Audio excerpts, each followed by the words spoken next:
Debate on guns in America. With me now is Mark Glaze, Director of Mayors Against Illegal Guns, and attorney, gun dealer, and NRA instructor Lenden Eakin. Welcome to you both. Hi, thanks for having us. Thank you, Piers. Let me start with you, if I may, Lenden Eakin. You're an NRA member. You've heard Kerry Kennedy there. Her father was assassinated. Her uncle was assassinated. Two of the great political figures of modern times in America. 1 million Americans have been shot with guns since then. What is your solution or idea for how to reduce gun violence in America? Well, the most important thing is to keep lethal weapons out of the hands of criminals and the mentally ill and people who would perpetrate that violence. I think the disagreement is over how to do that. What I keep hearing... Background checks it. Right. What I hear from people on the gun rights side a lot is they say we are entitled, because the Founding Fathers intended this, to have the same weapons as our military. And I find that a ridiculous argument, because if that was the case, then you'd all be entitled to have drones and nuclear weapons. And I don't hear anybody calling for that. So there's clearly already a limitation on the kind of firearms you can have. What is the big deal in extending the limitation in the light of these mass shootings to include assault weapons, assault rifles? Well, the AR-15 is a civilian version of the military rifle and is widely owned legally by the civilian community right now. That makes it protected by the Second Amendment, according to the Supreme Court, in the Heller case and the Miller case. And if we want to change that, we could, but I think we would need to amend the Second Amendment to modify it or repeal it to accomplish that legally.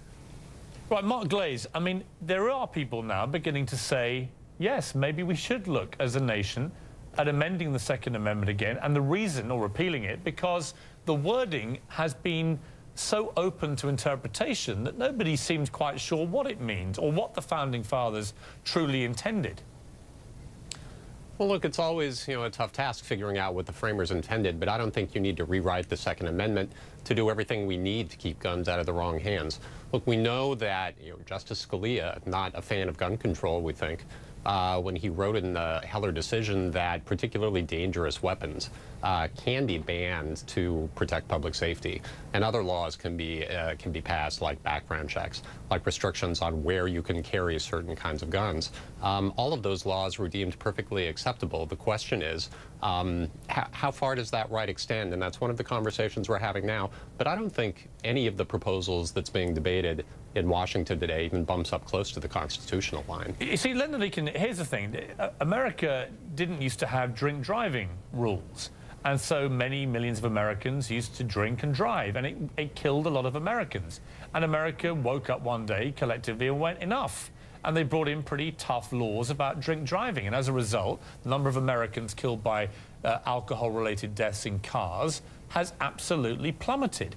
The argument's the same, I believe, with guns, is that you can't keep having 100,000 Americans hit by gunfire a year, 18,000 committing suicide with guns, and 12,000 getting killed or murdered with guns. You can't just keep going like this. There's got to be a point when you say enough. What are we going to do? What weapons should stay in civilian hands and what shouldn't? These AR-15s are killing machines. I use one in Texas.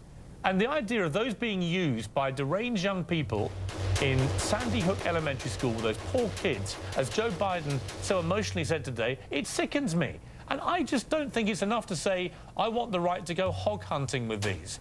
That doesn't supersede the right to stop kids getting killed with them. Well, I don't disagree with that at all. Do we need to stop people from getting killed with them? And unfortunately, those laws are already there and didn't work. But the constitutional argument the gentleman just made has a flaw in it. The wording is dangerous and unusual weapons may be restricted, and there's nothing unusual about an AR-15. Our military and law enforcement have been training on them for 40 years, and all of us who've been through military training or law enforcement training are familiar with them and comfortable with them. And they're the proper weapon for common defense if we're going to stick to the Constitution and its original purpose of providing for the common defense. But even the owner of the Texas gun store where I was at on Monday said they were not the preferred weapon for defense, and the reason he cited was that they cause such tremendous damage with the bullets. They go through concrete, they go through walls, people get killed with them. I played golf with a Los Angeles surgeon the other day who has to patch up the gang victims. He said the same thing. A lot of victims he treats are hit with ricochet bullets from these AR-15s because the bullets go through walls. So they're killing machines. They are, as you put it, military weapons. They've just got to be banned, haven't they? What is the argument against banning them? Well, they're not the military version. They're the civilian version. And you know the difference. You fired them both. The argument against it is that if we as Americans need to organize for our common defense, they're the perfect weapon for us to have. And if we're not going to use that weapon for our common defense, I think we need to modify the Second Amendment to comply with the Supreme Court case law. Well, if the assault weapons ban came in that Senator Feinstein wants in, backed by the president, there would still be, despite the assault weapons ban she recommends, 2,200 guns legally obtainable to American civilians. You know what? That is enough. Anyway, Mark Glaze and Lenden Eakin, thank you both very much. Coming next, hitmaker L.A.